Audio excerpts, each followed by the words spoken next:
Welcome students to English second paper class. আজকে আমরা শিখব ভয়েস। আর আমরা জানি ভয়েস হলো দুই প্রকার, অ্যান্ড দে আর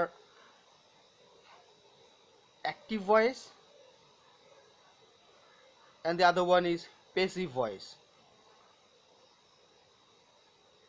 আমরা জানি ভয়েস হলো দুই প্রকার, একটা হলো অ্যাক্টিভ ভয়েস আর একটা হলো passive voice.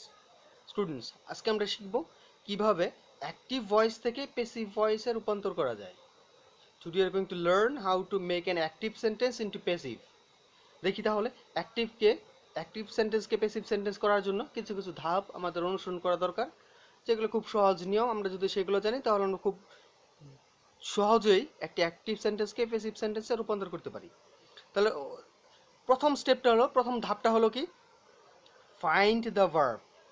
Find the verb. আমাদের যে অ্যাক্টিভ সেন্টেন্সটা আছে তার ভার্ব খুঁজে বের করতে হবে। আমরা একটা সেন্টেন্সের দিকে তাকাই।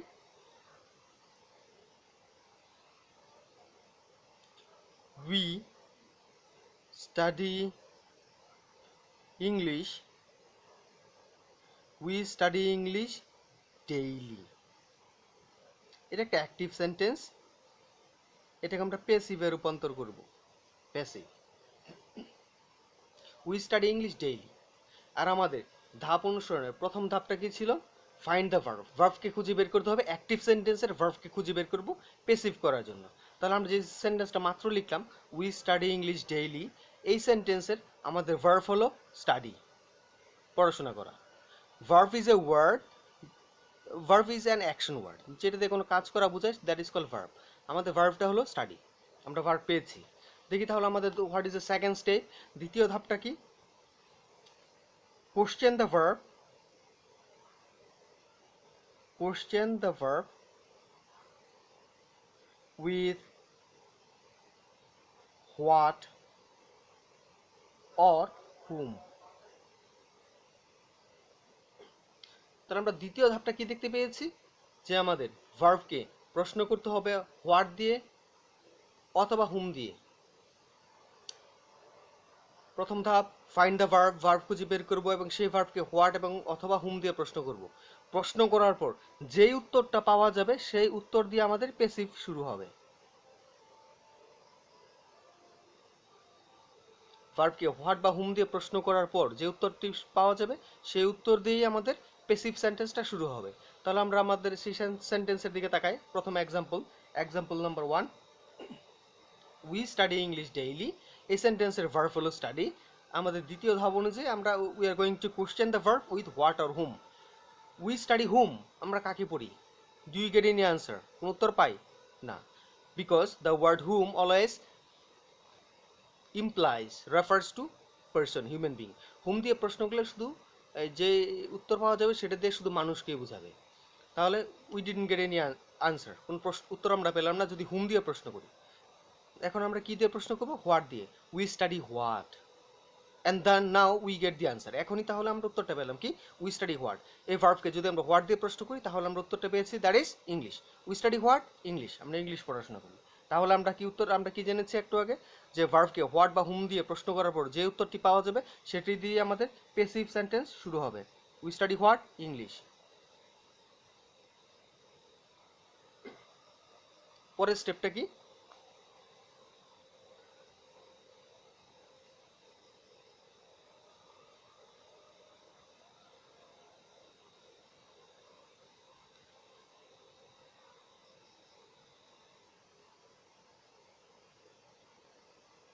পরের স্টেপটা আমরা কি দেখতে পেয়েছি? কন্টিনিউয়াসের অক্সিলারি ভার্ব ব্যবহার করতে হবে। কন্টিনিউয়াসের অক্সিলারি ভার্ব। আর কন্টিনিউয়াসের অক্সিলারি ভার্বগুলো কি আমরা অবশ্যই জানি, অ্যাম, ইজ, আর, ওয়াজ, ওয়ার। সেগুলো কি একটু ব্র্যাকেটে লিখে দেই আমি। অ্যাম, ইজ, আর, এই তিনটা হলো প্রেজেন্ট কন্টিনিউয়াসের অক্সিলারি। ফিউচার কন্টিনিউ পাস্ট কন্টিনিউয়াসের হলো ওয়াজ অথবা ওয়ার। সাবজেক্ট লেখার পরেই এখন আমাদের ভার্বের কাজ করতে হবে। আর প্যাসিভ সেন্টেন্স কখনোই কন্টিনিউয়াসের অক্সিলারি ভার্ব ছাড়া সম্ভব না। তাহলে প্রথমে আমরা কি করব? ভার্বকে প্রশ্ন করব ফাইন্ড দ্য ভার্ব, ভার্বকে খুঁজে বের করব, then question the verb with what or whom, তারপরে আমরা ভার্বকে হোয়াট বা হুম দিয়ে প্রশ্ন করব, আর যে উত্তরটা পাবো সেটা দিয়ে আমাদের প্যাসিভ সেন্টেন্স শুরু হবে। আর তারপরেই আমাদের অবশ্যই কন্টিনিউয়াস অক্সিলিয়ারি ভার্ব ব্যবহার করতে হবে। ভার্বটা যদি প্রেজেন্টে থাকে তাহলে প্রেজেন্ট কন্টিনিউয়াস একটা অক্সিলিয়ারি ভার্ব সাবজেক্ট অনুসারে, অথবা ভার্বটা যদি পাস্টে থাকে তাহলে আমাদের পাস্ট কন্টিনিউয়াসের একটি অক্সিলিয়ারি ব্যবহার করতে হবে। তাহলে আমরা যে এক্সাম্পলটা দেখলাম, active sentence we study English daily, এই সেন্টেন্সে ভার্ব হলো স্টাডি, আর স্টাডিকে আমরা প্রশ্ন করলাম উই স্টাডি হোয়াট, উত্তর পেয়েছি ইংলিশ, তারপরে আমাদের কন্টিনিউয়াস অক্সিলারি ব্যবহার করতে হবে। ভার্বটা যেহেতু প্রেজেন্ট টেন্সে আছে সেহেতু আমাদের এম ইজ আর এই তিনটার মধ্যে যে কোনো একটি ভার্ব ব্যবহার করতে হবে। ইংলিশ যেহেতু থার্ড পারসন সিঙ্গুলার নাম্বার, তাই আমাদের ইজ অক্সিলারি ভার্বটা ব্যবহার করতে হয়েছে।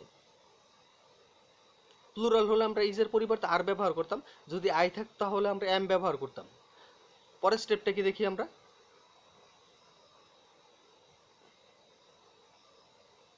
ভার্ব 3, অথবা এটাকে বলা হয় past participle form of verb. Past participle form of verb. আর আমাদের অবশ্যই একটা জিনিস মনে রাখতে হবে, passive is not possible without past participle form of verb. কখনোই passive past participle form of verb ছাড়া সম্ভব না। আর আমাদের এই যে মনে রাখার জন্য আরেকটা সহজ জিনিস মনে রাখলে ভালো, যেটা হলো পেসিভ মানেই হলো past participle form of verb must be use. Passive মানেই হলো পাস্ট পার্টিসিপল ফর্ম অফ ভার্বটা ব্যবহার করতে হবে, ভার্বের পাস্ট পার্টিসিপল যে রূপটা আছে সেটি ব্যবহার করতে হবে। তাহলে উই স্টাডি ইংলিশ, স্টাডি হলো ভার্ব, আর এই ভার্বের স্টাডির পাস্ট পার্টিসিপল হলো স্টাডিড, STUDIED। কারণ আমরা মাত্র জেনেছি পেসিভ সেন্টেন্স মানে past participle form of verb. আর এরপরে ব্যবহার করতে হবে আমাদের বাই, আমরা ব্যবহার দিলাম বাই। লাস্ট স্টেপটা হলো অ্যাক্টিভ সেন্টেন্সের সাবজেক্টের, অ্যাক্টিভ সেন্টেন্সের অ্যাক্টিভ সেন্টেন্সের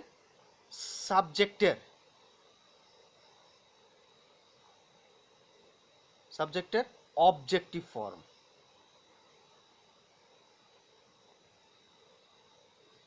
তার মানে কি, এই যে অ্যাক্টিভ সেন্টেন্সটা আছে এটার যে সাবজেক্ট থাকবে তার অবজেক্টিভ ফর্মটা আমাদের ব্যবহার করতে হবে। উই হলো সাবজেক্টিভ ফর্ম, আর অবজেক্টিভ ফর্ম হলো আস, তারপর বাকি যা আছে তা লিখে দিব ডেইলি। সো স্টুডেন্টস, আমরা আমাদের স্টেপগুলোর দিকে আরেকবার তাকাই। প্রথমে ছিল আমাদের ফাইন্ড দ্য ভার্ব, ভার্ব খুঁজে বের করব। উদাহরণে উই স্টাডি ইংলিশ ডেইলি, এটি একটা সেন্টেন্স ছিল, আর এই সেন্টেন্সে ভার্ব আমরা খুঁজে পেয়েছি study.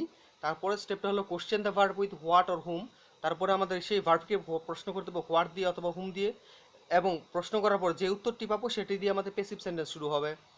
We study English daily, verb হলো স্টাডি, প্রশ্ন করলাম উই স্টাডি হোয়াট, উত্তরটা পেয়েছি ইংলিশ, তাহলে ইংলিশ দিয়ে আমাদের প্যাসিভ সেন্টেন্স শুরু করতে হয়েছে। আর তারপরে কন্টিনিউয়াস অক্সিলারি ভার্ব অবশ্যই ব্যবহার করতে হবে। কন্টিনিউয়াস অক্সিলারি, এম ইজ আর হলো প্রেজেন্ট কন্টিনিউয়াস অক্সিলারি, ওয়াজ এবং ওয়্যার হলো পাস্ট কন্টিনিউয়াস অক্সিলারি। যেহেতু এই ভার্ব স্টাডি, এই ভার্বটা প্রেজেন্ট টেন্সে আছে সেজন্য আমাদের প্রেজেন্ট কন্টিনিউয়াসের অক্সিলারি ভার্বটা ব্যবহার করলাম। ইজ কেন ব্যবহার করলাম, কারণ সাবজেক্ট আছে থার্ড পারসন সিঙ্গুলার নাম্বারে। তারপরের ধাপটা কি পেয়েছি আমরা, যে অ্যাক্টিভ সেন্টেন্সে যে ভার্ব থাকবে তার past participle form of verb ব্যবহার করতে হবে। আমরা স্টাডি ভার্বের পাস্ট পার্টিসিপল হলো স্টাডিড। পরের ধাপটা হলো আমাদের ভার্বের পরে ব্যবহার করতে হবে বাই, আমরা বাইও ব্যবহার করেছি। আর সবার শেষ বা লাস্ট স্টেপটা কি ছিল, ধাপটা কি ছিল আমাদের, অ্যাক্টিভ সেন্টেন্সের যে সাবজেক্ট থাকবে তার অবজেক্টিভ ফর্ম ব্যবহার করতে হবে। উই আছে, উইর অবজেক্টিভ ফর্ম হলো আস ডেইলি। তাহলে স্টুডেন্টস আমরা দেখি এই এই যতগুলো এই প্রোনাউন আছে, এই আই ইউ দে, এইগুলোর সাব অবজেক্টিভ চেহারা আর অবজেক্টিভ ফর্মগুলো কি কি।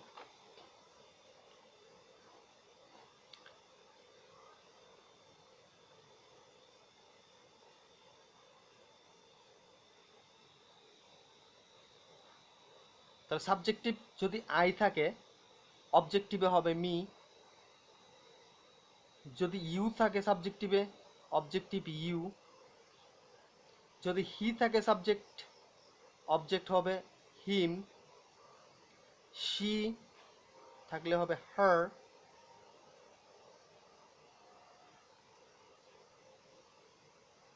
যদি উই থাকে তাহলে হবে আস, ইট থাকলে ইট,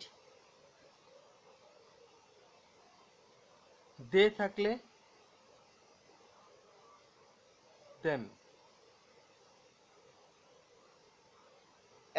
অ্যাক্টিভ থেকে প্যাসিভ সেন্টেন্স করার ক্ষেত্রে আমাদের অবশ্যই এই চারটা মনে রাখতে হবে, কারণ আমরা জেনেছি কি প্যাসিভ সেন্টেন্সে বাই-এর পরে অবশ্যই সবসময় আমাদের এই অবজেক্টিভ ফর্মগুলো ব্যবহার করতে হয়।